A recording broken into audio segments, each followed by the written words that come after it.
Item number 9 Shri Prahlad Joshi ji. Sir, I rise to move for leave to introduce the bill further to amend the salary, allowances and the pension of the Members of Parliament Act 1954. प्रश्न ये है कि विधेयक को पुनर्स्थापित करने की अनुमति प्रदान की जाए। जो सदस्य इसके पक्ष में हाँ कहें, जो सदस्य विरोध में ना कहें। मेरे विचार में निर्णय हाँ वालों के पक्ष में हुआ, हाँ वालों के पक्ष में अनुमति प्रदान की जाती है। माननीय मंत्री जी, अब विधेयक को पुनर्स्थापित करें। Sir, I introduce the bill. Item number 10 Shri Prahlad Joshi जी।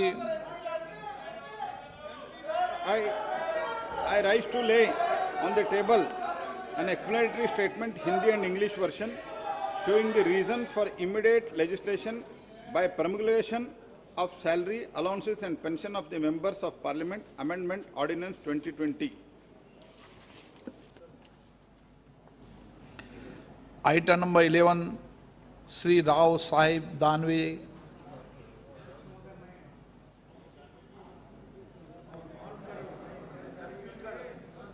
दानवे साहब,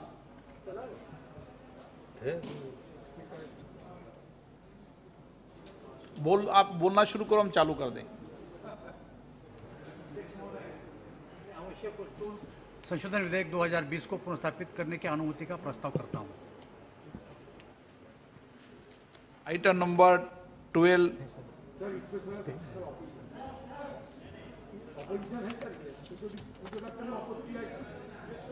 11 पे रखा है ना आपने? हाँ, तो अधीर रंजन चौधरी जी, आप बोलना चाहते हैं कुछ? बात यह है कि सर देखिए, ये इसमें कोई स्टेटमेंट नहीं है। सबसे बड़ा तो गलती है कि ये जो बिल यहाँ रखा जा रहा है, इसमें कोई स्टेटमेंट नहीं है। जैसे कि अलग से और 2 बिल आने वाला है, उसमें स्टेटमेंट है, लेकिन इसमें कोई स्टेटमेंट नहीं है। इसके साथ साथ ये भी कहना चाहते हैं कि सर, ये जो कृषि उत्पाद, खाने की चीजें, फल फूल सब्जियों की स्टॉक लिमिट की पूरी तरह से हटाकर आखिरकार ये विधेयक के दौरान किसानों की बड़ा नुकसान होगी और साथ साथ उपभोक्ता की बड़ा नुकसान होगी।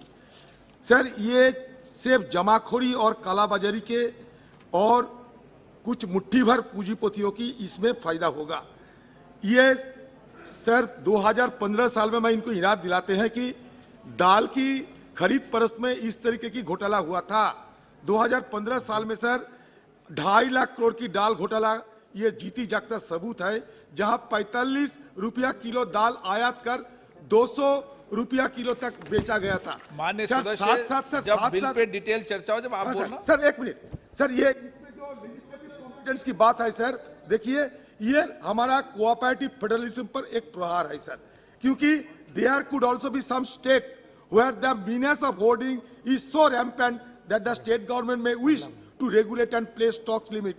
Hence, respecting the principle of federalism, the amendment must apply only if the state government by notification applies the amendment act in that state. तो सर, हमारे संघीय ढांचा को मद्देनजर ये बिल जिस तरीके से पेश हो जा रहा है, मैं इनका विरोध करता हूं sir. Shri Gaurav Gogoi ji. Sir, thank you, Honorable Speaker. First, with regard to the legislative competence of the bill. So, the Essential Commodities Act, the state government could regulate the prices by fixing them in situation of a price rise. This bill deregulates certain commodities, thus depriving the state governments of this control. This deprivation of this essential responsibility comes without any consultation with states. This impingement on state powers without any consultation renders the bill ultra-vires. Secondly, sir, this bill is extremely subjective. The bill does not define extraordinary circumstances under which the government may regulate. It also does not define the 2 situations of 100% increase in retail price of horticulture produce and 50% increase in retail price of non-perishable agricultural food when a stock price may be imposed. This creates room for arbitrary and subjective interpretation. Additionally, the lack of a stock limit allows corporates and traders with capacity and resources to hoard the commodities. Hoarding of these commodities will allow them to manipulate the market. Shortage of supply created by such hoarding will have 2 adverse consequences. Firstly, it will cause the prices Shri- to exorbitantly increase. Therefore, I request that this bill should not be introduced. Shri Saugata Roy ji. 22(1), I oppose the introduction of the Essential Commodities Amendment Bill 2020. I have given a statutory resolution against the ordinance, which will be taken up later. Sir, I want to mention that this is an example of coercive federalism by the central government. जबरदस्ती state को power लिया जाता है. Before, sir, the states had the power to regulate stocks being kept by people, because it was necessary for avoiding hoarding and black marketing during seasonal shortages of floods or droughts. Now this power was wholly with the state government. Now this power is being taken over by the central government, and the powers of the state governments to regulate have been circumscribed, and the power to fix stock limits has been rendered illusory. So through a proviso and an explanation clause, the ordinance has rendered the concept of stock limit illusory and meaningless. If the ordinance माननीय मंत्री जी। becomes an act, hoarders will celebrate. बोलना चाहते This हैं is to help the hoarders. That the बोलना चाहते हैं आप? इस बिल के बारे में कुछ आप इनका स्पष्टीकरण देना चाहते हैं? अध्यक्ष महोदय, जब इस बिल की चर्चा होगी तब सब चर्चाओं में सामने सरकार के तरफ से बाजू आएंगी, लेकिन मैं आपके माध्यम से सम्मानित सदस्य को बोलना चाहता हूं कि ये ऑर्डिनेंस 5 जून 2020 को लाया है, जिस समय पूरे देश में महामारी थी, लॉकडाउन घोषित था, किसानों की फसलें कटी थी और खरीदार कोई नहीं था। व्यापारियों द्वारा माल उठाने में जो दिक्कतें थी और दूसरी ओर मांग बढ़ रही थी, इसलिए किसानों को केंद्र बिंदु मानकर ये ऑर्डिनेंस लाया गया था। इस परिस्थितियों में ये आवश्यक था कि किसानों को अपनी उपज बेचने का अवसर प्रदान हो और कंज्यूमर को अवश्य वस्तुएं आसानी से मिले, इसलिए ये ऑर्डिनेंस लाया था। अध्यक्ष महाराज, अभी सम्माननीय सदस्य ने कहा कि इस ऑर्डिनेंस के कारण किसानों को, राज्य को विचार में नहीं लिया गया, लेकिन मैं आपके माध्यम से सम्माननीय सदस्य को सूचित करना चाहता हूं कि ये ऑर्डिनेंस लाने के पहले राज्य के मुख्यमंत्रियों की एक हाई पावर कमेटी बनाई गई थी और उस कमेटी में पंजाब, उड़ीसा, महाराष्ट्र, हरियाणा, अरुणाचल प्रदेश और उत्तर प्रदेश के मुख्यमंत्री थे और इसी मुख्यमंत्रियों ने इस समिति के सब मुद्दों पर चर्चा करने के बाद निर्णय लिया कि ये बिल आना चाहिए और मुझे ऐसा लगता है कि कोई इसमें संदेह नहीं है कि इस बिल के कारण किसानों पे कोई अन्याय भी नहीं होगा। प्रश्न ये कि विधेयक को पुनर्स्थापित करने की अनुमति प्रदान की जाए। जो सदस्य इसके पक्ष में हाँ कहें, जो सदस्य इसके विरोध में ना कहें। मेरे विचार में निर्णय हाँ वालों के पक्ष में हुआ, हाँ वालों के पक्ष में अनुमति प्रदान की जाती है। माननीय मंत्री जी, अब विधेयक पुनर्स्थापित करें। अध्यक्ष महोदय, विधेयक को पुनर्स्थापित करता हूं।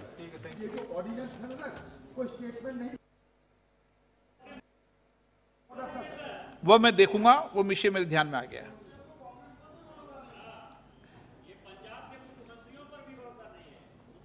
Item number 12, doctor Harsh Vardhan ji. Respected sir, I rise to move for leave to introduce the Assisted Reproductive Technology Regulation Bill 2020.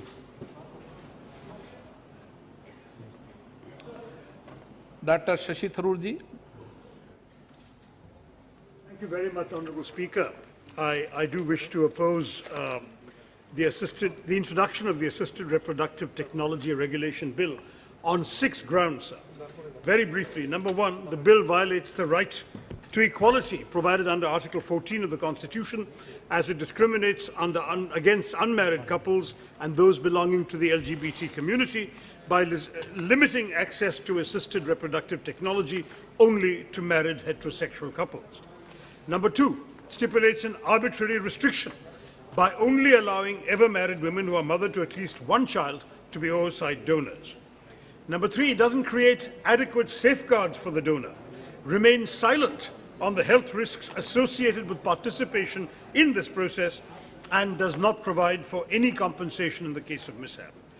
4, it promotes arbitrariness by permitting the central and state governments to issue directions to the entities established under the bill without placing an onus on the governments to specify reasons for the issuance of such directions. 5, it lacks proportionality while penalizing offences.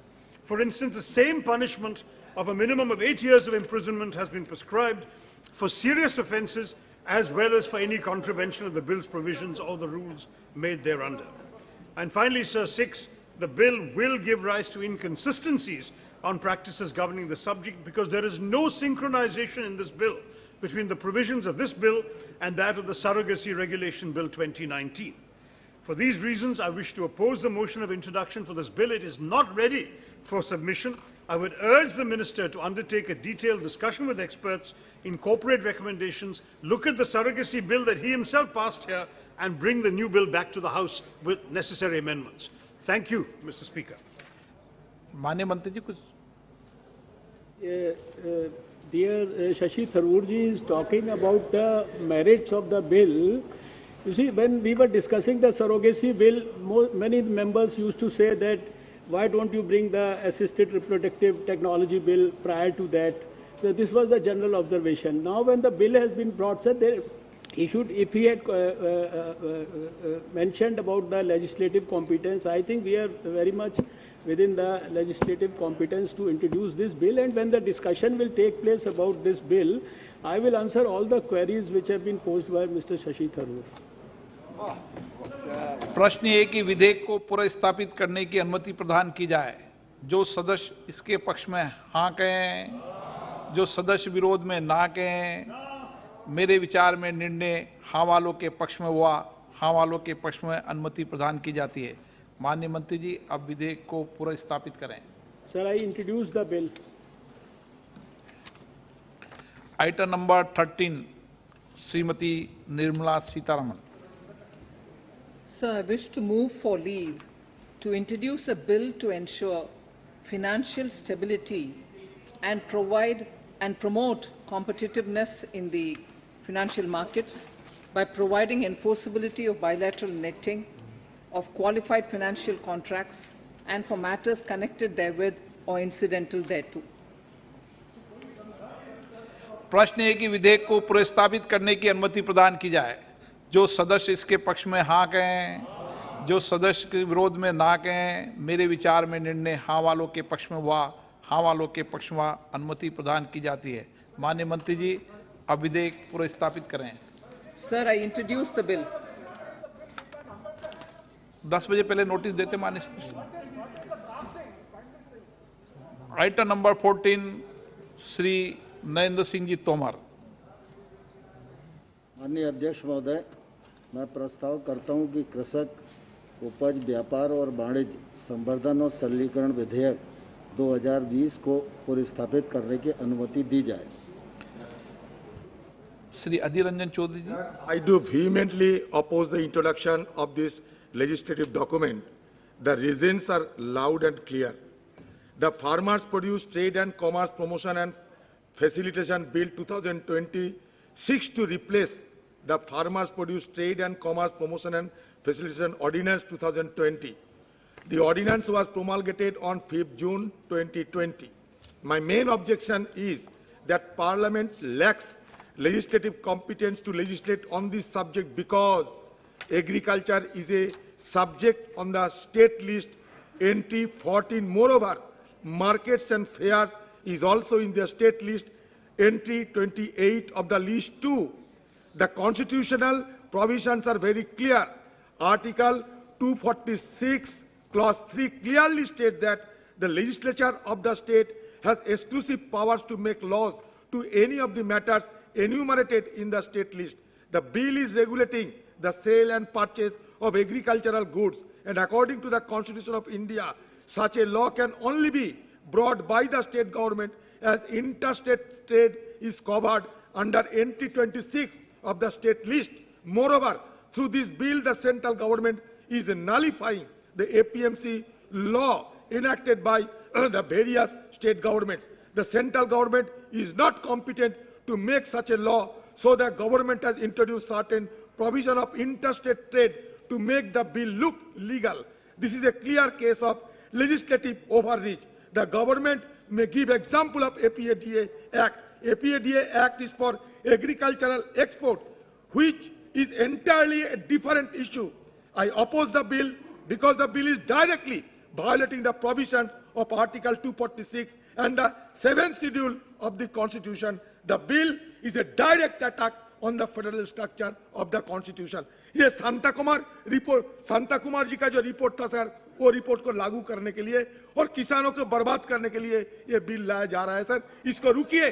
Punjab में, हरियाणा में sir चारों तरफ ये bill के खिलाफ लोग आंदोलन करते हैं। Sougat Roy ji. Under Rule 72(1) of the Rules of Procedure, I oppose the introduction of the Farmers Produce Trade and Commerce Promotion and Facilitation Bill 2020. Through this bill, the central government has overridden the state legislated Agriculture Produce Marketing Committee Acts. The worst affected states are Punjab, Haryana, Madhya Pradesh, and Chhattisgarh, and any other state that has invested heavily in public procurement and assuring minimum support price to farmers. The suspicion is that the Modi government is attempting to implement the controversial recommendations of the Shanta Kumar Committee that will have the effect of diluting public procurement, the public distribution system, the minimum support price principle, and food security. Sir, farmers are seeing this as an effort to jettison the minimum support price mechanism and government procurement of food grains. That is why farmers in Haryana are up in arms and they are agitating. Punjab Assembly has taken a resolution against the bill. I shall request Mr. Narendra Singh Tomar, who is otherwise a very mild man, not to push through this bill and धन्यवाद। मैं आपसे अनुरोध करता हूं कि कृषि उपज व्यापार और वाणिज्य अध्यादेश 2020 की पुनर्स्थापना में मेरा विरोध प्रस्ताव कृपया स्वीकार करें। पहला, विधायक की विधायी समक्षता के संबंध में भारतीय संविधान की 7वीं अनुसूची के तहत कृषि राज्य सूची में 14वीं प्रविष्टि है। ये विधेयक राज्य सरकारों को बाजार शुल्क, उपकर या किसानों, व्यापारियों पर लेवी के माध्यम से राजस्व एकत्र करने की शक्ति से वंचित करता है और इलेक्ट्रॉनिक व्यापार प्लेटफॉर्मों को विनियमित करने के अपने अधिकार का भी अतिक्रमण करता है। इसके अतिरिक्त ये विधेयक मौजूदा एपीएमसी कानूनों को और अधिक कृषि के विषय पर राज्यों को उनके अनेक अधिकारों से वंचित कर देता है। केंद्र ने ये सभी प्रतिकूल बदलाव राज्यों के साथ बिना किसी परामर्श के किए हैं, एक शब्द लिए गए हैं। राज्य के साथ कोई भी परामर्श नहीं होने के कारण ये विधेयक अधिकारित है। दूसरा ये विधेयक कॉर्पोरेट जगत के संबंध में है, उनकी भागीदारी को बढ़ाने के लिए ये साजिश है। दो राज्यों के बीच मुक्त बाजार और व्यापार की अनुमति देने की इस कवायद में कॉर्पोरेट जगत द्वारा शोषण की गुंजाइश मौजूद है। इन दो कारणों के लिए इस बिल के इंट्रोडक्शन का मैं विरोध करता हूं। श्री संतोष सिंह चौधरी जी। Introduction of the bill under Rule 72 of the Rule of Procedure and Conduct of Business in Lok Sabha. I oppose this introduction of bill on these grounds, sir. पहले से ये बिल पार्लियामेंट की legislative competence से बाहर है और संविधान के शेड्यूल 7 के तहत लिस्ट 2 के आइटम नंबर 14 पर एग्रीकल्चर एक स्टेट सब्जेक्ट है। सरकार ऐसा कोई बिल नहीं ला सकती जो संसद की लेजिस्लेटिव पावर के बाहर है। दूसरा, ये बिल स्टेट के एपीएमसी एक्ट के तहत जो पावर्स हैं उनको खत्म करता है। राज्यों की शक्तियों को खत्म करने के साथ साथ ये वहाँ मंडी सिस्टम और एमएसपी सिस्टम को भी खत्म कर देगा। जिससे किसानों को उनकी फसलों का सही मूल्य नहीं मिलेगा। तीसरा सर, पंजाब जैसे कृषि प्रधान राज्य का बहुत सारा रेवेन्यू एग्रीकल्चर मार्केट कमेटी की फीस और सेस से आता है, पर इस बिल के तहत राज्य किसी भी तरह की फीस या सेस नहीं लगा सकते। इस फीस और सेस से जो रेवेन्यू आता है उससे राज्य का विकास होता है। साल 2019-20 में इस फीस माननीय सदस्य, जब पंजाब के बिल पर पूरी 3,600 करोड़ चर्चा हो ना, जब अपन को सारे विषय उठाए जाते हैं। आमदन का योग, गाँव की सड़कों का निर्माण और मंडियों का। नरेंद्र सिंह जी तोमर साहब कुछ बोलना चाहते हैं? मैं भागवत मान जी, जब बिल पे डिटेल चर्चा होगी तो मेरा वादा है आपको मैं मौका दूंगा। आप नोटिस देते 10 बजे पहले होगी चर्चा। माननीय अध्यक्ष महोदय, एक तो खड़े नहीं होते, बैठ जाओ। माननीय अध्यक्ष महोदय, मुझे बहुत आश्चर्य है कि इस अध्यादेश के विरुद्ध भी चर्चा की स्थिति सदन में आ रही है। एक लंबे कालखंड के बाद मुझे लगता है इस अध्यादेश के माध्यम से खेती और कृषि के क्षेत्र में और किसान की स्थिति में क्रांतिकारी बदलाव आने वाला है। जहाँ तक कानून बनाने की शक्ति है, उस मामले में मैं सदन को अवगत कराना चाहता हूँ कि संघ सूची की प्रविष्टि 42 में अंतर राज्य वाणिज्य एवं व्यापार का उल्लेख है। इसका अर्थ यह है किसी भी वस्तु सेवा के अंतर राज्य व्यापार के संबंध में कानून बनाने का अधिकार संघ शासन को है और इसमें कृषि उत्पाद भी सम्मिलित है। दूसरा, मैं यह आग्रह करना चाहता हूं सदन को, माननीय अध्यक्ष जी, आपके माध्यम से, कि अभी जो वर्तमान व्यवस्था है उसमें कृषक अपना उत्पाद पैदा करता है और वो मंडी में लाता है। मंडी में जब तक वो लाता है तब तक उसके ऊपर मंडी फीस है, दुनिया भर के कानून है, उसका जो परिवहन का खर्चा है, और मंडी में 10 लोग, 20 लोग, 25 लोग बोली लगा के उसके उत्पादन की कीमत को तय कर देते हैं। अब अगर ये अध्यादेश अधिनियमित हो जाएगा तो निश्चित रूप से किसान को इस बंधन से मुक्ति मिलेगी। किसान जब फसल अपनी मंडी में किसी व्यापारी को बेच देता है तो व्यापारी उस फसल का क्या करेगा, कहाँ बेचेगा, कितने भाव पर बेचेगा, किस राज्य में बेचेगा, ये व्यापारी को तो पूरी आज़ादी है। लेकिन किसान जो देश का सबसे बड़ा उत्पादन करता है, उसको अपने उत्पादन का बेचने का मूल्य तय करने का, स्थान तय करने का, कैसे बेचेगा ये तय करने का आज तक अधिकार नहीं था। मैं समझता हूँ इस अध्यादेश के माध्यम से ये आज़ादी पूरे देश को मिलने वाली है। मैं आपके माध्यम से माननीय अध्यक्ष महोदय, देश भर के किसानों को, राजनीतिक दल के नेताओं को, सभी को यह आग्रह करना चाहता हूं कि यह जो अध्यादेश है जिसको आज संसद में प्रस्तुत किया जा रहा है, इससे एपीएमसी एक्ट पर कोई फर्क नहीं पड़ेगा। राज्य अगर चाहेगा तो मंडियां चलेगी, राज्य का अपना एक्ट है। मंडी की परिधि के बाहर जो ट्रेड होगा वो इसके माध्यम से कवर होगा। दूसरा, जिस प्रकार की बात कही जा रही है कि वो एमएसपी पर फर्क पड़ेगा और फलाना कमेटी की रिपोर्ट है, मैं सरकार की ओर से ये कहना चाहता हूँ एमएसपी है, एमएसपी रहेगी, एमएसपी पर कोई फर्क आने वाला नहीं है।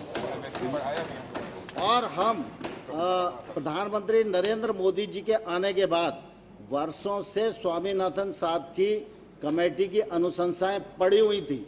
उन 200 अनुशंसाओं में 201 अनुशंसाओं में से भारत सरकार ने मोदी जी के नेतृत्व में 200 अनुशंसाओं पर अमल किया और जो एमएसपी थी उस पर भी 50% मुनाफा जोड़कर रबी और खरीफ की एमएसपी घोषित की जा रही है। इससे किसी भी प्रकार का फर्क नहीं आएगा। किसान को अपना उत्पाद बेचने की स्वतंत्रता मिलेगी, व्यापारी भी लाइसेंस राज्य से मुक्त मिलेंगे, भ्रष्टाचार पर नियंत्रण होगा और सप्लाई चेन मजबूत होगी। कृषि के क्षेत्र में निजी निवेश बढ़ेगा और ये निजी निवेश जब गांव तक और खेत तक पहुंचेगा, इसी से किसान का उत्थान आने वाले कल में होने वाला है। बहुत बहुत धन्यवाद। प्रश्न ये कि विधेयक को पुनर्स्थापित करने की अनुमति प्रदान की जाए। जो सदस्य इसके पक्ष में हाँ कहें, जो सदस्य विरोध में ना कहें। मेरे विचार में निर्णय हाँ वालों के पक्ष में हुआ, हाँ वालों के पक्ष में हुआ, अनुमति प्रदान की जाती है। माननीय मंत्री जी, अब विधेयक पुनर्स्थापित करें। विधेयक पुनर्स्थापित करता हूँ। आइटम नंबर 15, माननीय नरेंद्र सिंह जी तोमर। माननीय अध्यक्ष महोदय, मैं कृषक उपज व्यापार और वाणिज्य संवर्धन और सरलीकरण अध्यादेश 2020 के प्रख्यापन द्वारा तत्काल विधान बनाए जाने के कारणों को दर्शाने वाला व्याख्यात्मक विवरण सभा के पटल पर रखता हूँ। प्रश्न ये कि विधेयक आइटम नंबर 16, श्री नरेंद्र सिंह जी तोमर 16 पे बोलेंगे। माननीय अध्यक्ष आपका महोदय, 16 पे नोटिस है। मैं प्रस्ताव करता हूं कि कृषक सशक्तिकरण और संरक्षण, कीमत आश्वासन और कृषि सेवा पर करार विधेयक 2020 को पुनर्स्थापित करने की अनुमति दी जाए। कॉन्ट्रैक्ट खेती, अधीर रंजन जी चौधरी साहब। सर, दोबारा मुझे इस इंट्रोडक्शन की विरोध करना पड़ता क्योंकि तोमर साहब की और भी एक विशेष जिम्मेवारी है और विशेष करके इस सत्र की विशेष जिम्मेवारी है। आज जब हमारी सेना के वीर जवान सीमा पर डटे हुए हैं, पहलू था, एक था एमएसपी और दूसरा पब्लिक प्रोक्यूरमेंट। ये ऑर्डिनेंस ये दोनों चीज को कमजोर करने का कोशिश कर रहे हैं।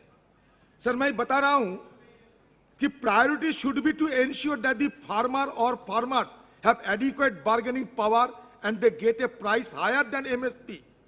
The ordinance does not ensure these two key requirements. Sir, you are ignoring the unequal bargaining power between a small or medium farmer and the sponsor of aggregator or farm service provider. Sir, जमीन जो मालिक था किसानों को, उसको आप मजदूर बनाना चाहते हैं, ये ठेका प्रथा है. It is a fatal flaw not to stipulate that the price shall not be less than MSP in cases where MSP has been fixed and declared. A convoluted and totally bureaucratic dispute resolution mechanism that will leave the farmer totally exhausted, poor and bitter, whatever the outcome may be. तो इसीलिए मैं sir कहता हूं कि तोमर साहब इसको आप वापस लिया करो। किसानों को फंसाए जा रहे हैं ठेका प्रथा में और किसानों को और कमजोर करने का कवायद आप लोग करते हैं और फिर बोलते हैं, दावा करते हैं कि किसानों की तरक्की करते हैं। बिल्कुल, आपने जो आज जो ऑर्डिनेंस जो बिल सारे किसानों की सर्वनाश। Shri Saugata Rai ji. Sir, under Rule 72(1) of the Rules of Procedure, I oppose the introduction of the Farmers Empowerment and Protection Agreement of Price Assurance and Farm Services Bill 2020. While mentioning this bill, I heard a small short comment from you. You said ये contract farming है. हाँ, ये contract farming है. This is what the farmers have been fighting against for so long. अभी farmer पूरा capitalist के हाथ में चला जाएगा. Sir, इसमें क्या होगा? Sir, this bill इसमें जो होगा, सर जो होगा आप डिटेल में चर्चा करना। हाँ, करेगा। एक मिनट बोलने दीजिए सर, डिटेल में तो बाद में बोलेंगे। This bill would subjugate the farmers at the altar of a handful of crony capitalists and would prove to be a death knell for agriculture. This is a draconian ordinance aimed at subjugating the farming community and abolishing the livelihood of crores of people who are aligned with the grain markets and other market system. Sir, पूरा किसान को जो स्वतंत्रता है उसको लिया जाएगा और बड़े-बड़े कैपिटलिस्ट लोग घुसेंगे, कॉन्ट्रैक्ट फार्मिंग करेंगे, बोलेंगे तुम डॉक्टर शशि थरूर जी। इसको मैं Thank you, Mr. Speaker. I would like to support my colleagues who have already spoken, but also to oppose the motion on the following three constitutional grounds, sir. The bill violates the basic tenet of federalism enshrined in our Constitution. It is beyond the legislative competence of this House to enact a law on a subject such as agriculture, which falls squarely within the domain of the state list. It also seems to operate on a misconstrued understanding of the concurrent list because it does not acknowledge the provision under entry 7 of the concurrent list that specifically excludes contracts relating to agricultural land. Second, sir, the bill endangers the right to food of the people of the country that has been recognized as a fundamental right under Article 21 of the Constitution by the Honorable Supreme Court. Third, sir, the bill replaces an ordinance that was brought into effect during the national lockdown despite having no nexus to the COVID-19 pandemic. No specific exigencies have been met. The unwarranted promulgation of the ordinance that constitutes the foundation of this bill has sadly precluded the bill from benefiting from any expert opinions or stakeholder suggestions. Mr. Speaker, we've just witnessed the Finance Minister withdrawing a bill because it was ill-considered and unprepared for passage. Let us not have this Minister make the same mistake again, sir. I request him to withdraw the bill. Thank you, Mr. Speaker. Shri Gaurav Gogoi जी, आप कानून की क्षमता बनाने का विरोध के विषय को कर दें बाकी. I hereby completely and totally oppose the introduction of this bill. This bill is a severe limitation of states' rights and responsibilities, and it is making a unilateral decision by the central government, and it's against the principle of federalism and decentralization. अभी मंत्री महोदय ने कहा कि ये bill किसानों को आज़ादी देती है. ये किसानों को आज़ादी नहीं, ये कॉर्पोरेट को आज़ादी देती है. आप किसानों की आज़ादी को छीनकर पूरी आज़ादी कॉर्पोरेट को दे रहे हैं. इस बिल में एमएसपी का कोई उल्लेख नहीं. इस बिल में किस प्रकार से किसानों का संरक्षण होगा उसका कोई उल्लेख नहीं. कॉर्पोरेट अपनी क्षमता और शक्ति के द्वारा किसानों के पे अत्याचार करेगा. किसानों को जो उचित मूल्य मिलना चाहिए उसका कोई उल्लेख नहीं. और आपने डिलिबरेटली एमएसपी को इस बिल से हटाया है. इसलिए बहुत से किसान, हमारे सारे भारत के किसान इस बिल का विरोध करते हैं और हम चाहेंगे कि आप इस बिल को वापस लें. धन्यवाद. श्री संतोष सिंह जी. इस बिल का विरोध करता हूं क्योंकि सरकार हमेशा कोऑपरेटिव फेडरलिज्म की बात करती है, लेकिन ये बिल भी स्टेट्स की जो पावर है उनको खत्म करते हैं और देश के फेडरल स्ट्रक्चर को कमज़ोर करते हैं. तीसरा सर, ये विधेयक किसानों के हक में नहीं है क्योंकि इसके ज़रिए जो सारी पावर है वो प्राइवेट प्लेयर्स जो हैं, जो बड़े कैपिटलिस्ट हैं, उनके पास चले जाएगी. और जैसे मेरे साथियों ने कहा कि इसमें एमएसपी का कोई नहीं है. इस कोविड में भी मेरे स्टेट में 100% प्रोक्योरमेंट हुई क्योंकि एमएसपी थी. और मैं समझता हूं कि अगर ये बिल पास होता है, बिल लाते हैं, तो जो किसानों की जो स्लो डेथ है वो प्राइवेट प्लेयर्स के हाथ में जाएगी. मेरा सुबह पंजाब सरकार जिसने ग्रीन रेवोल्यूशन में सबसे बड़ा योगदान डाला है और पंजाब की असेंबली ने भी, विधानसभा ने भी इसका विरोध किया, रेजोल्यूशन किया है. सो मैं अनुरोध करता हूं कि इसको वापस लिया जाए.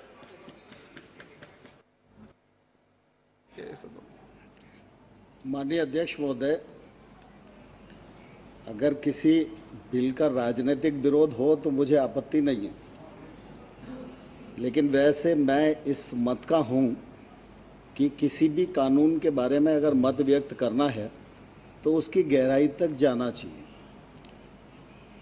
चाहे वो पहले वाले विधेयक हो, चाहे ये विधेयक हो, चाहे आवश्यक वस्तु अधिनियम में संशोधन का मामला हो, ये सब विधेयक एक दूसरे से कहीं ना कहीं लिंक हैं. हम सब इस बात को भलीभांति जानते हैं कि देश में 86% छोटे किसान हैं जो 2 हेक्टेयर या उससे कम के रकबे पर खेती करते हैं. ये जो छोटा किसान है, वस्तुतः इस छोटे किसान को उसके उत्पादन का वॉल्यूम इतना कम होता है कि वो एमएसपी का भी फायदा नहीं ले पाता. और छोटे रकबे वाला किसान स्वयं भी अपने खेत में निवेश नहीं कर पाता और कोई दूसरा भी उसके खेत में निवेश करने को तैयार नहीं होता. आज पूरा देश और दुनिया क्लाइमेट चेंज की बात करती है. फसल ऐसी करो जिसमें पानी कम हो, फसल ऐसी करो जिसमें केमिकल फर्टिलाइजर कम हो, फसलों का विविधीकरण हो। ये सब भाषण के लिए तो जरूरी है, लेकिन जब एक्ट के माध्यम से इस दिशा में आगे बढ़ने की बात आती है तो सभी लोग अपना अपना व्यक्तिगत मत प्रस्तुत करने लगते हैं। मैं आपके माध्यम से सदन को ये आग्रह करना चाहता हूँ कि एक तो भारत सरकार की बुद्धि पर आपको इतना भरोसा होना चाहिए कि जो हम कानून लाए हैं उस कानून लाने का अधिकार भारत सरकार को है, यह मैं पहले भी कह चुका हूँ। और दूसरा, ये जो मिनिमम मूल्य वाला आश्वासन एक्ट है, इसमें किसान को सिर्फ फायदा ही फायदा है। कोई भी व्यक्ति अब इस बिल के बाद किसान के खेत तक पहुंचेगा और किसान के खेत के मामले में किसी भी प्रकार का करार इस बिल में निषेध है। खेत का मालिकाना हक किसान का होगा, खेत के बारे में किसी प्रकार का करार नहीं हो सकता है। ये करार होगा सिर्फ फसल का। मैं अपने गांव में जाता हूँ, 5 बीघा वाले किसान को बोलता हूँ कि तुम आम की खेती कर लो और तुमको अच्छा दाम मिल जाएगा, लेकिन मैं उसे सलाह दे सकता हूँ, सरकार की किसी योजना का लाभ दे सकता हूँ, आम का खेत लगवा सकता हूँ, लेकिन उतने छोटे से रकबे के किसान से कोई आदमी हैदराबाद या दिल्ली से जाके आम खरीदेगा, यह व्यवहार में संभव नहीं होता है। इस एक्ट के माध्यम से खेत विकसित होंगे, निजी निवेश खेत तक पहुंचेगा और खेत तक तकनीक पहुंचेगी, खेत तक पैसा पहुंचेगा और अच्छी और वैश्विक गुणवत्ता के आधार पर एक किसान खेती करेगा, उत्पादन करेगा और जब वो अपनी फसल को बेचेगा तो उसको उत्पादन का उचित मूल्य मिलेगा।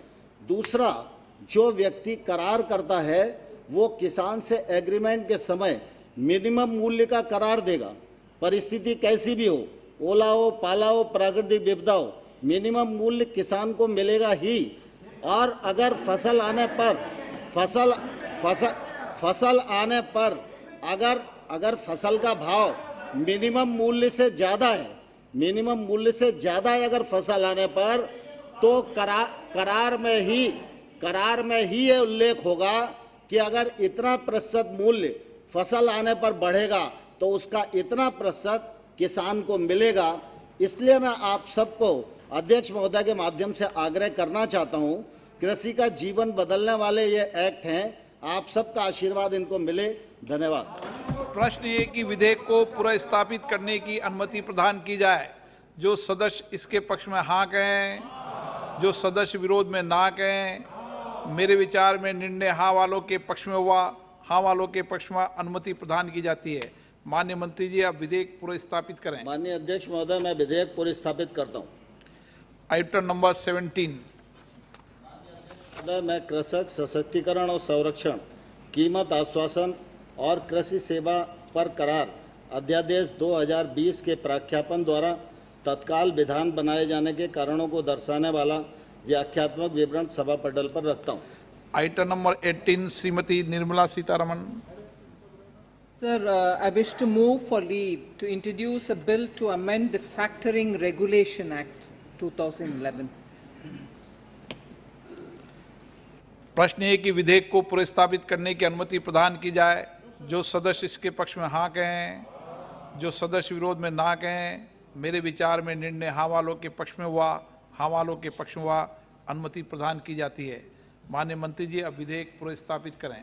Honorable Speaker, sir, I introduce the bill. Item number 19। Sir, I wish to move for leave to introduce a bill further to amend the Banking Regulation Act 1949. Shri Shaukat Roy ji. Under Rule 72(1) of the Rules of Procedure, I oppose the introduction of the Banking Regulation Amendment Bill 2020. The Minister had just withdrawn one bill she had brought here earlier, and I see that in the interregnum between two sessions, the Minister has grayed. That is, her hair has grayed.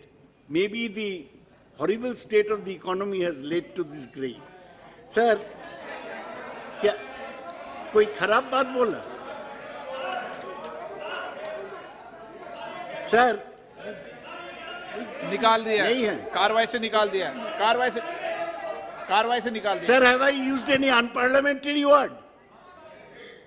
What is the objection?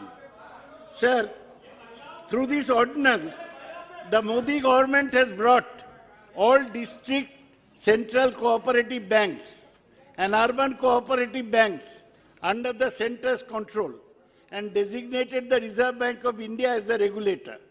Power has been taken to alter the membership structure and the financial structure of the cooperative bank, which may result in transfer of control and management to strangers and predators. The motive behind this ordinance is that all major financial intermediaries should be under the control of the central government, and all those who are in the management of DCCBs and UCBs, elected directors, should be obliged to the central government. This ordinance is a naked aggression on states' rights, and coercive federalism is on display. Now, the state was the controlling regulator as far as state government was the regulator, as far as the cooperative banks were concerned. Now, the states are being removed, this power is being taken away. The control and supervision of state government is the cooperative bank. Dr. Shashi Tharoor ji. So now it is being... So I'll complete his argument for him because I too wish to oppose the motion of introduction of this bill on the following grounds, sir. The bill proposes alterations in the regulation of cooperative banks registered under the Cooperative Societies Act and impinges in the process on the federal structure of the state that has been prescribed by the Constitution, since it is beyond the legislative competence of this House. Sir, it is beyond the legislative competence of this House to legislate on a subject that already features on the state list. Already removed. Personally removed करिए sir. Commenting on personal attire and इनका एक ऐसे बहुत लोगों से ऊपर हम भी बात कर सकते हैं, लेकिन ये संस्कृति नहीं है. ये being the senior member, what is he talking? He should apologize unconditionally. It is an insult to the woman folk. He should apologize. What is this, sir? A parliamentary. May I continue? Sir, I just want to stress that it is beyond the legislative competence of this House to legislate on a subject that features on the state list, which is, in the present case, cooperative societies.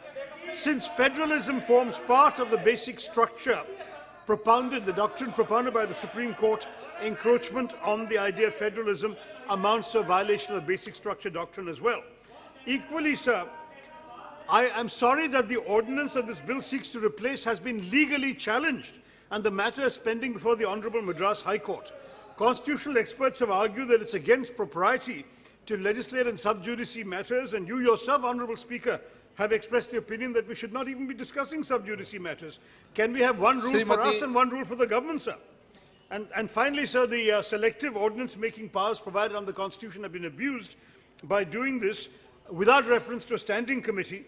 Such a critical subject as regulation in the banking industry should have at least taken the views of members of the standing committee, and I would request the minister to kindly withdraw this, offer it to the standing committee, and then bring it back to the House with all these issues taken care of and the court matters settled. Thank you, sir. Srimati Nirmala Sitharaman ji. Sir, thank you, sir.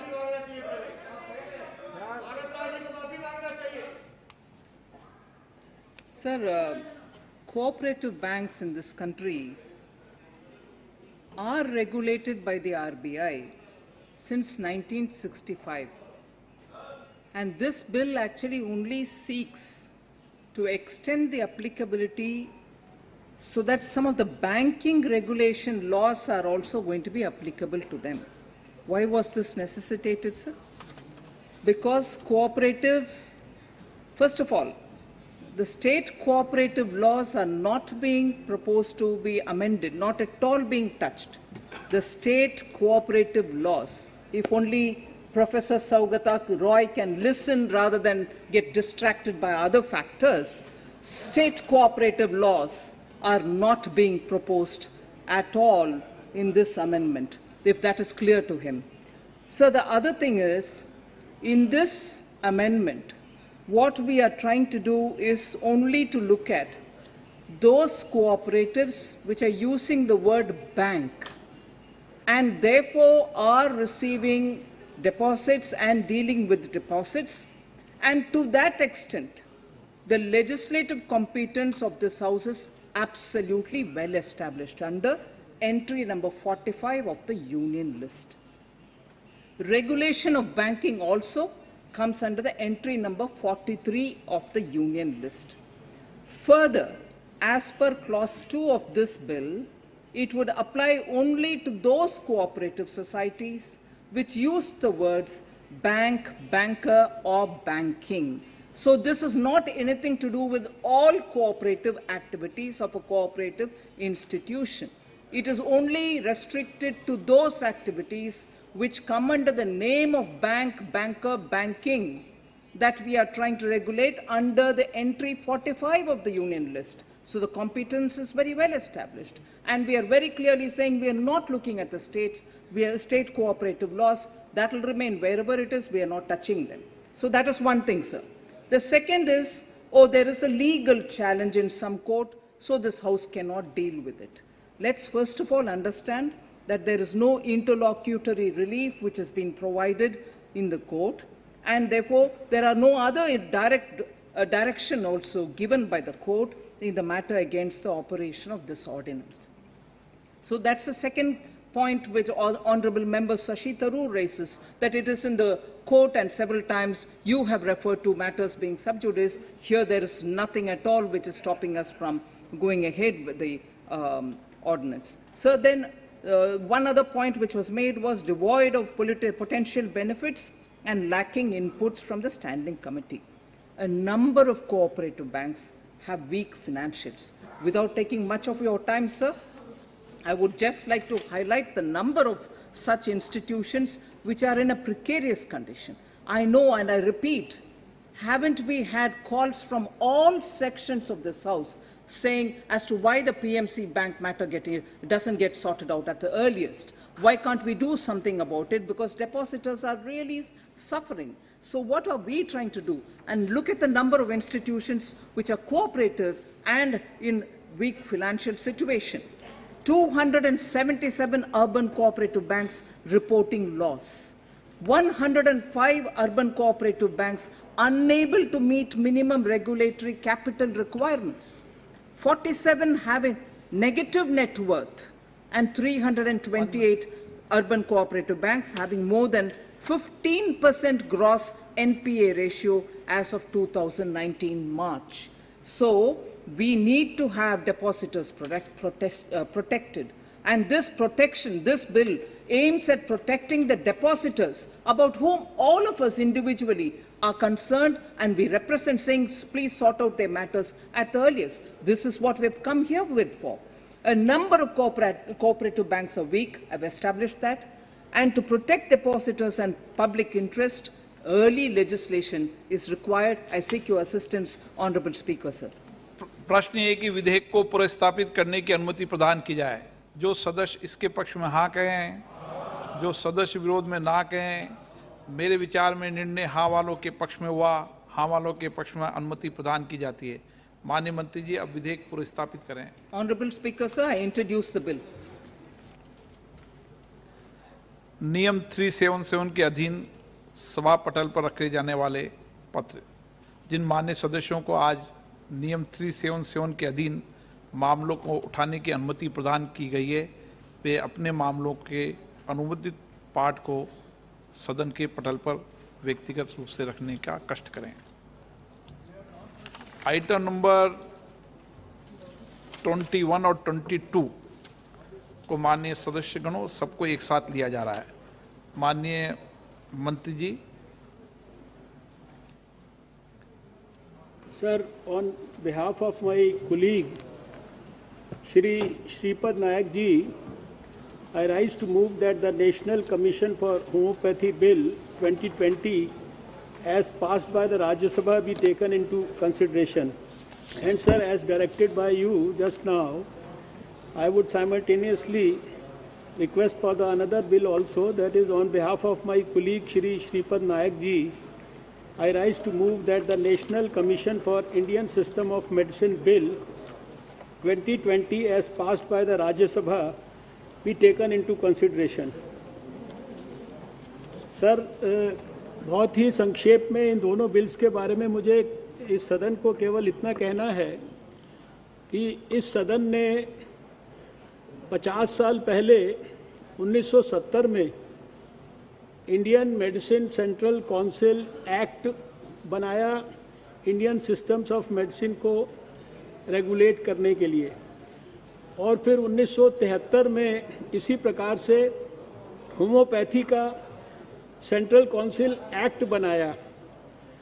लगभग 50 वर्ष के बाद sir, इन दोनों संस्थाओं के माध्यम से, जिनके अंतर्गत central council for Indian systems of medicine और सेंट्रल काउंसिल फॉर होम्योपैथी की ऑर्गेनाइजेशंस को बनाया गया था, इंडियन सिस्टम्स ऑफ मेडिसिन और होम्योपैथी को देश में मॉनिटर करने के लिए, उनकी मेडिकल एजुकेशन को देखने के लिए, उनके प्रचार प्रसार के लिए, उनकी उपलब्धता आम जनता तक पहुंचाने के लिए ऐसा महसूस किया गया कि जिस प्रकार की जिम्मेदारी इन संस्थाओं को निभानी चाहिए, वो संस्थाएं इस प्रकार की जिम्मेदारी नहीं निभा रही हैं, और इन संस्थाओं में ट्रांसपेरेंसी का भी अभाव हो गया।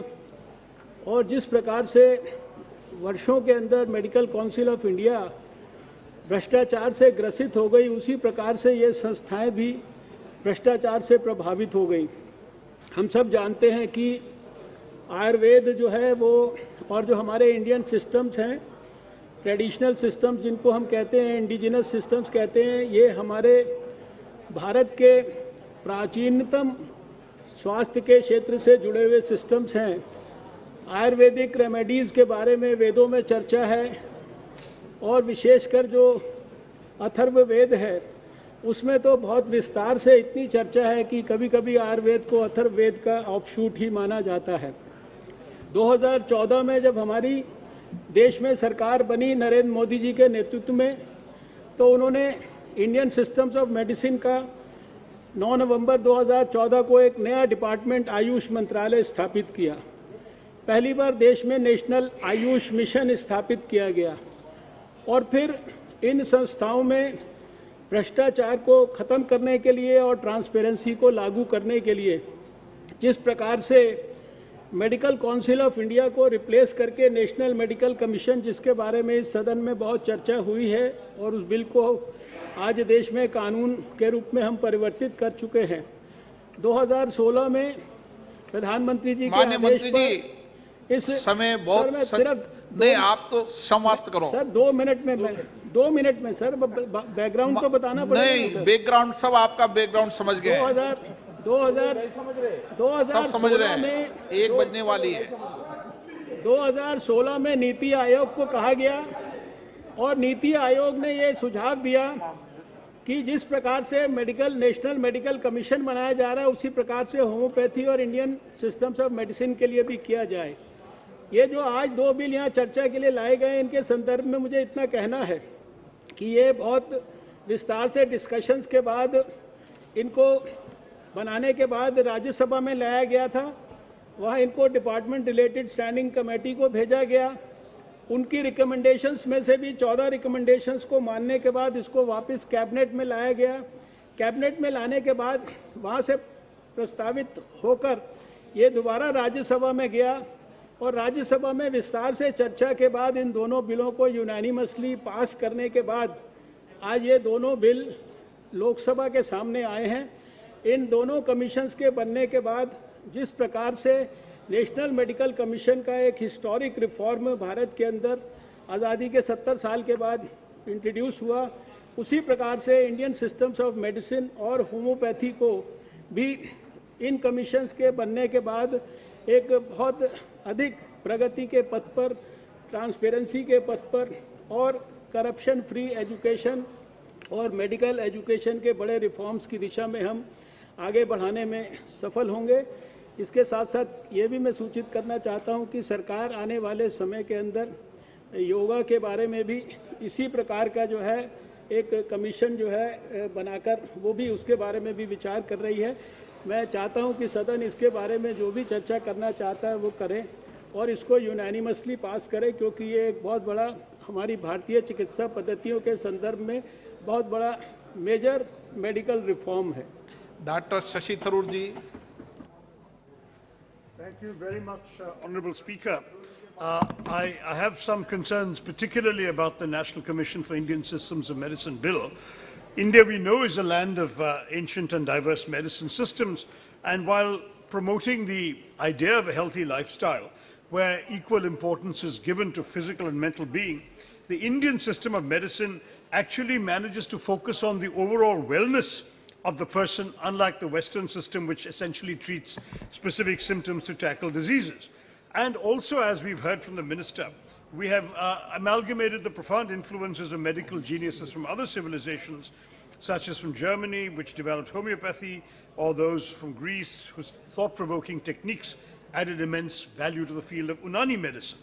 Now, Ayush is doing what it can, but the preventive and curative measures prescribed by our Indian systems, which have originated in the Vedic period, are inspired by nature, and have been prescribed by celebrated authorities over centuries, are still practiced in the homes of our country. Coupled with the use of plant products as their medicinal base and a history of stories of remarkable results, the popularity of these systems all over the country make the responsibility on the government to pass a good bill all the more important. Now, so we know the government in 1995 created a Department of Indian Systems of Medicine and Homeopathy, but our concerns about this go back well before that. The abundant potential that Indian medical systems have to offer at a time of COVID-19, the pandemic, and all the stresses and strains on the healthcare systems of our country means that this issue is all the more important. This is why I'm concerned, Mr. Speaker, that there are 8 deficiencies. मैं संक्षिप्त में बोलूंगा because of the time factor. I'll try and be brief. But there are 8 issues I would like very much the Minister to take a good look at. Number 1, the bill seeks to fortify and regulate the existing medical education system so that it's capable of churning out high-quality medical professionals. And it's prescribed, as he mentioned, the effective grievance redressal mechanism, periodic assessment, and so on. But it has ignored many other recommendations of the Standing Committee in its report on the bill, which I think is a sad reflection of the government's penchant to bypass parliamentary institutions and processes. Number 1, yoga and naturopathy have been excluded. We know the government is rightly proud of its role in popularizing yoga internationally with the United Nations International Yoga Day and so on. Naturopathy is also very well known and practiced in our country as a drugless treatment of disease by applying the simple laws of nature to people's wellness. But this commission, which is supposed to represent an all-encompassing body overseeing all the Indian systems of medicine, arbitrarily excludes both yoga and naturopathy. They otherwise fall under the ambush of the Ayush Ministry, as I understand it. The Standing Committee recommended creating a board of yoga and naturopathy to provide representation to these 2 important fields, but the Ministry has not, unfortunately, done this in the bill. Now, I believe the Honourable Minister told the Rajya Sabha that there would be a separate bill concerning yoga and naturopathy, but then I failed to understand the rationale behind bringing multiple legislation on the same issue when a simple provision in the current bill would have adequately sufficed. If yoga and naturopathy are also Indian systems of medicine, as acknowledged by the Ayush Ministry itself, why is it not included in a bill that seems to cover the entire Indian system? Very important issue because you're creating a convoluted process of multiple legislation unnecessarily. Number 2, sir, the government has not only ignored the recommendations of the Standing Committee, it seems to have basically violated the Constitution in conferring to the central government itself the appellate jurisdiction provided by the legislation. An appeal can be preferred against any decision of this new National Commission to the central government, which will be the final decision-making authority. So while it's understandable that the government has tried to do something to professionalize this, sir, I'm giving you, sir, just 2 sentences on each of my 8 points. Second point, this was that with the principle of separation of powers, sir, the government cannot create the commission and also be the final say on these matters. The setting up of an appellate tribunal has been recommended by the Standing Committee and ignored by the government. Number 3, sir, there is no examination or training for existing teachers. They've talked about a national teachers eligibility test for postgraduates of varied disciplines, but they do not actually do anything to actually certify the standards of the current teachers of these disciplines. So while including them in an eligibility test meant for students might be unreasonable, some sort of minimum qualifying test and standards before registering a certified practitioner would be in keeping with the professionalism implied in this bill. And since National Teachers Eligibility Test is the only means of becoming a teacher once a bill comes into effect, it would ruin the prospects of any practitioner who has a practical insight of the subject but does not have the degree to pass the exam. Number 4, sir, it leaves wide open the risks of practicing quackery because there are no clear boundaries in the interface it proposes between the Indian systems of medicine and modern systems or allopathic systems of medicine. If you allow practitioners of Indian systems to prescribe allopathic medicine and perform allopathic procedures, you are compromising the entire medical field in this country. I'm surprised that Dr. Harsh Vardhan, as an allopathic doctor himself, would allow this to pass without clarity in the bill to ensure that there is absolutely no way this can lead to quackery. Unfortunately, clause 34 of the bill permits a practitioner of an Indian system of medicine to continue practicing even in the absence of any recognized medical qualification. And I think that this completely is a dangerous signal. I'm sure that the medical profession in this country would be extremely concerned about the risk of quackery following. Number 5, sir, an exit test should not be the only sufficient yardstick to achieve a practicing license. One needs obviously assessment processes which have been circumvented here. Number 6, I see that you are anxious about the time. I'm being very brief. There are arbitrary exemptions for pre-TIB and pre-Ayurveda courses in this bill because it's perplexing to find that candidates desirous of pursuing these do not even have to write the NEET examination. Sir, number 7, I mentioned, sir, during the debate on Ayurveda, we need more research and documentation. This is completely not provided for in the bill, and I request that if we can actually create. Sir, the same rules apply across the board. We need to have a board of research under the National Commission, not provided for in the bill.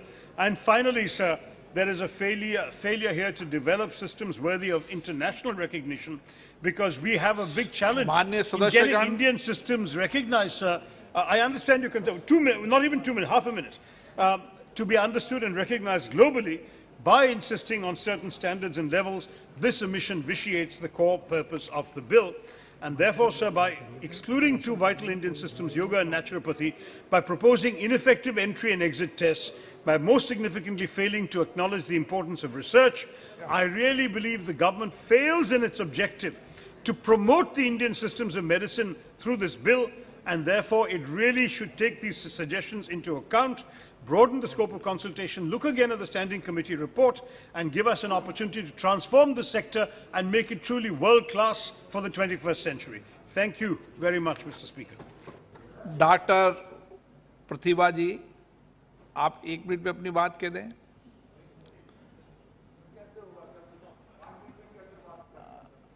आज सदन का नहीं, सदन का आज पहला दिन है। नहीं, कल्याण दा, सदन का आज पहला दिन है और सदन के पहले दिन में सदन में कुछ प्रोडक्टिविटी दिखनी चाहिए। इसलिए मैं व्यक्तिगत रूप से आपसे आग्रह करूंगा कि आज दोनों विधेयक को पास करना है, ये मेरा आग्रह है आपसे। हाँ, और जो मैं विशेष परिस्थितियों के अंदर मान्य सदस्यों के सबके 1 मिनट, मान्य सदस्यों के विशेष परिस्थितियों में आज मान्य सदस्यों के इस विषय में बोलने वाले वक्तव्यों को ले करने की परमिशन भी देता हूं। आप खड़े होकर बैठ जाओ, तो लगे केरल में खड़े हो गए थे, बैठ गए थे।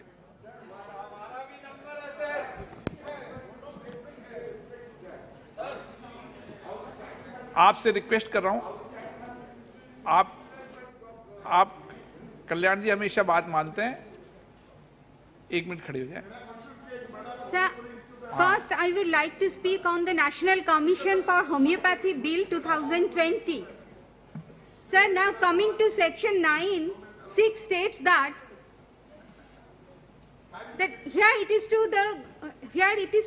here in order to overcome the scenario of pending judgment, it is essential to fix a time period within which the central government will be obliged to resolve the matter. Also, there is a need to mention within the bill whether or not the verdict of the central government is final or the aggrieved person has the right to approach judiciary. Now, according to section 15, subsection 1, holding PGNET will be an added burden on both the students and the examiner. Sir, when NET is opted method for giving license to the candidate, then why not for giving admission to PG courses? The rank in national test exit itself can be the parameter to get admission into a post-graduation course. So now section 17 talks about national teachers eligibility test for homeopathy and subsection 3. So now there are many teachers who do not hold PG degree but are part of the system, and they will remain in the system for quite a long period of time. So there must be a provision stating some sort of refreshers course in conducted for them. So according to section 14(1), now the meeting of autonomous board need not be so frequent. It hardly provides the scope of qualitative research within a month's time. Thus, meeting should be held on a quarterly basis. And now section 14(3), again the time period within which the grievance must be redressed in not mentioned. Section 26(1). Sir, here is a crucial suggestion to improve the homeopathy treatment in our country. The students must compulsorily be educated upon the new and basic technology of the medical field, that is MRI, CT scan, etc. So this will be a holistic approach. Technology does not encroach in the field of medicine. Shri Arvind Sawant ji. Sir, I couldn't... Sir, the National Institute of Homeopathy at Kolkata has been striving to add to the legacy of this vulnerable system of medicine since 1975. The International Homeopathy Conference cum Scientific Convention organized by Ministry of Ayush on World Homeopathy Day 2020 was in collaboration with the National Institute of Homeopathy, Kolkata at the Bishwa Bangla Convention Center. Here I would like to request the Honorable Minister to carry on such collaboration and promotion of homeopathy through the esteemed institute of our state. Sir, only 2 minutes so that I can, the National Commission for Indian System of Medicine Bill. Here we see that there is no separate representation from Sowa Rigpa as for the field of Ayurveda, Unani and Siddha. As PMO has recently cleared the proposal of turning National Research Institute of Sowa Rigpa an autonomous body and renaming it to National Institute of Sowa Rigpa. There must be a separate representation from this particular institution or from any other institution that conducts Menpa Kachipa, which is equivalent to bachelor degree of Sowa Rigpa. Sir, I would like to... Sir, just 2 minutes, sir. Sir, please kindly allow me. Sir, the aim of the bill should be to bring transparency, but that is not achievable. If almost all the members are nominated by the central government, there must be more elected members from the states. Sir, thirdly, section 15 and section 16 talks about national exit test and postgraduate set. Sir, the NET itself can serve the